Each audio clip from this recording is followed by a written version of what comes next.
ये charge sheet है, surface charge density कितनी है इसकी, सिग्मा। इसके कारण हमको क्या चाहिए, इलेक्ट्रिक फील्ड चाहिए। कहां पर, इस पॉइंट पर या इस पॉइंट पर इलेक्ट्रिक फील्ड चाहिए। तो क्या करेंगे सर, सबसे पहले अपने को क्या चाहिए, सरफेस चार्ज डेंसिटी। कौन सा एप्लीकेशन लगाना है, गॉस लॉ का एप्लीकेशन लगाना है। तो गॉस लॉ कहां एप्लीकेबल होता है, क्लोज सरफेस पर। तो हमने क्या की, यहां पर एक क्लोज सरफेस बना ली। ठीक सर, क्लोज सरफेस बना लिए।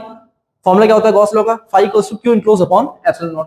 फाई इक्वल टू क्या होता है, E DS cos theta Q upon epsilon not.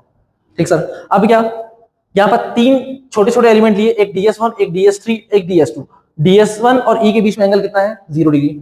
ds3 और e के बीच में एंगल कितना है, 90 डिग्री। ds2 और e के बीच में एंगल कितना है, 0 डिग्री। तो क्या किया मैंने, इस पूरे कंप्लीट इंटीग्रेशन को तीन पार्ट में ब्रेक कर दिया, पहला पार्ट, दूसरा पार्ट, तीसरा पार्ट। पहला पार्ट ds1 e के बीच में एंगल 0 बन रहा है, ds1 e के बीच में एंगल 0, e और ds2 के बीच में, e इधर है ds2 इधर है, एंगल कितना बन रहा है, 0। ds3 इधर है, e इधर है, एंगल कितना बन रहा है, 90। cos 90 की वैल्यू कितनी होती है, 0। ठीक सर, cos 90 0 रख दिया मैं। तो यहाँ पर cos 0 कितना होता है, 1 और 1 रख दिया। ये क्या है, q अपॉन एप्सिलॉन नॉट।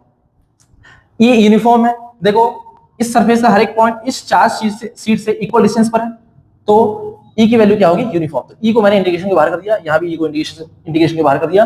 अब देखो ds1 ds2, ये जो ds1 है ये इस सर्कुलर शीट का थोड़ा सा पार्ट है ds1, ये ds2 सर्कुलर शीट का थोड़ा सा पार्ट है, कितना, ds2। अब ये दोनों एरिया क्या होंगे, बराबर, इसलिए क्या किया मैंने, ds1 बराबर क्या कर दिया, ds2 जो कि इससे बराबर है 1 है। आपको A की जगह पाई आर स्क्वायर मानना है, पाई आर स्क्वायर मानना। क्लियर, ये E ds1, इस ds1 को मैंने A मान लिया, तो E इंटू ए हो गया। ठीक सर, अब क्या करें, दोनों को ऐड कर दो, E कितना हो गया, 2A। सर टारगेट था हमारा E की वैल्यू फाइंड करना, क्या किए, E को यहां छोड़ दिए, बाकी चीज को ट्रांसफर कर दिए। क्या बचा, एप्सिलॉन नॉट के बगल में A इंटू 2 आ गया। Q अपॉन A क्या होता है, सिग्मा। सिग्मा क्या होता है सर, सरफेस चार्ज डेंसिटी। तो Q अपॉन A की जगह लिख दिया मैंने सिग्मा। ये था हमारा सेकंड एप्लीकेशन ऑफ गॉस।